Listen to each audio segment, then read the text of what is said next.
अस्सलाम वालेकुम नाजरीन, K2 डिजिटल के साथ मैं हूं हसनैन रूमी।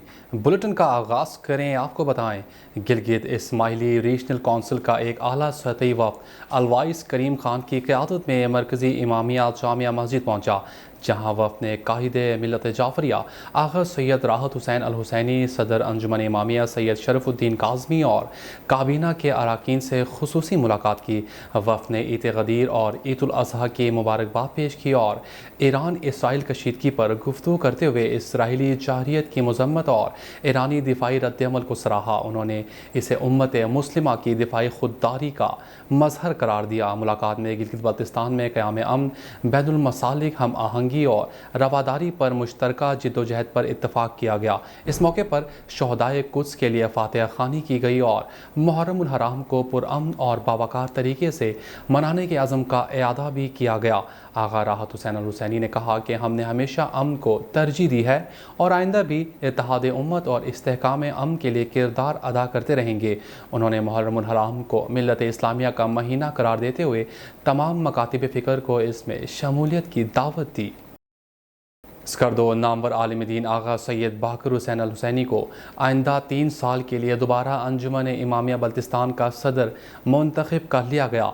जामिया मस्जिद स्कर्दो में बाकायदा पोलिंग हुई, जिसमें चीफ इलेक्शन कमिश्नर के फ़राइज़ जस्टिस रिटायर वज़ीर शकील अहमद ने अंजाम दिए, जबकि मारूफ मुहक्किक मोहम्मद हसन हसरत, कासिम नसीम और मास्टर मुस्लिम ने मुआवनत की। सरपरस्त आला अंजुमन इमामिया अल्लामा शेख मोहम्मद हसन जाफरी ने सदारत के लिए 3 नाम तजवीज़ किए। आगा सैयद बाकर हुसैनी, शेख मोहम्मद अली मुज़फ़्फ़री और शेख जाहिद अली ज़ाहिदी। ताहम जाहिद अली ज़ाहिदी दस्तबरदार हो गए और मुज़फ़्फ़री इजलास में शरीक न हो सके। पुरअमन माहौल में होने वाली पोलिंग में जनरल बॉडी के 101 मेंबरान ने वोट डाला। आगा बाकर अल हुसैनी ने 81 वोट हासिल करके कामयाबी हासिल की, जबकि मुज़फ़्फ़री को 20 वोट मिले। नताइज का ऐलान चीफ इलेक्शन कमिश्नर ने किया। इंतखाब के बाद अल्लामा शेख मोहम्मद हसन जाफरी ने नौ मुंतखब सदर को मुबारकबाद दी और तमाम शोबों को काबीना में नुमाइंदगी देने की ताकीद की। आगा सैयद बाकर अल हुसैनी ने एतमाद पर शुक्रिया अदा करते हुए कहा कि वो सबकी तवक्कुआत पर पूरा उतरने की भरपूर कोशिश करेंगे।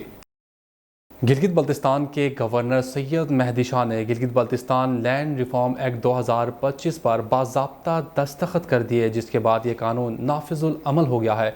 इस एक्ट का मकसद ज़मीनों की मुनसिफाना तकसीम, गैर कानूनी कब्ज़ों का खात्मा और ज़मीन के मालिकाना हुकूक को कानूनी तहफ़्फ़ुज़ फराहम करना है।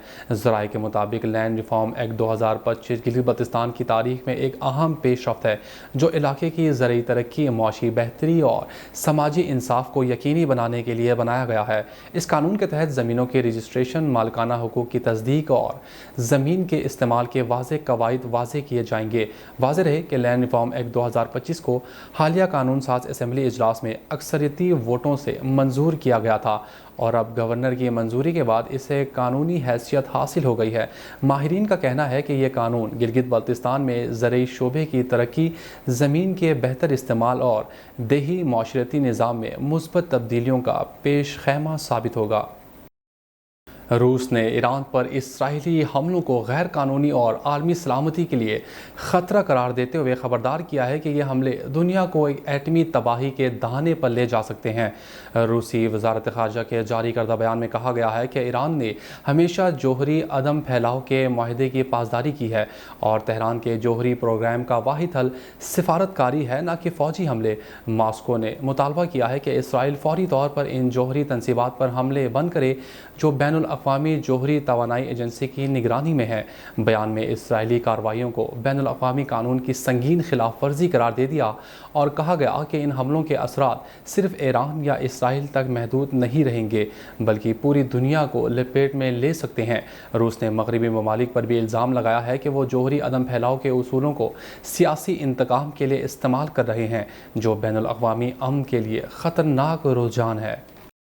ईरानी सुप्रीम लीडर आयतुल्लाह ख़ामेनी ने इसराइली जारहियत के ख़िलाफ़ सख्त जवाबी कार्रवाई के अज़म को दोहराते हुए कहा है कि ईरान सहूनी हुकूमत को सख्त जवाब देगा اور ان پر کوئی رحم نہیں کیا جائے گا۔ سماجی رابطے کی ویب سائٹ ایکس پر انگریزی زبان میں کیے گئے اپنے پیغام میں آیت اللہ خامنئی نے کہا کہ ہمیں دہشت گرد صہیونی حکومت کو ایک طاقتور جواب دینا ہوگا، ہم صہیونیوں پر کوئی رحم نہیں کریں گے۔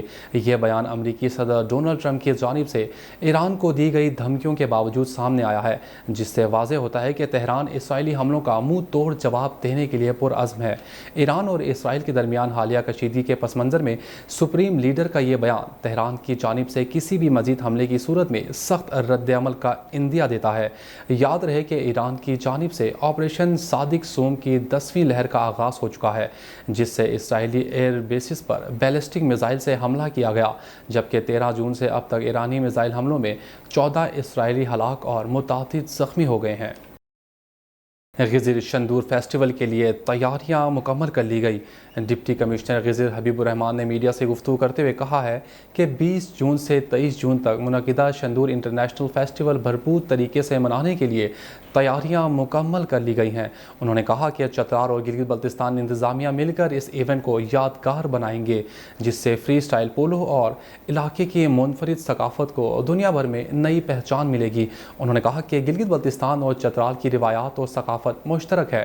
دونوں علاقوں کے عوام فری سٹائل پولو سے والہانہ محبت رکھتے ہیں اور یہی وجہ ہے کہ سالانہ شندور میلے میں بڑی تعداد میں لوگ شریک ہوتے ہیں اور صدیوں سے یہ میلہ پرامن طریقے سے اختتام پذیر ہوتا ہے۔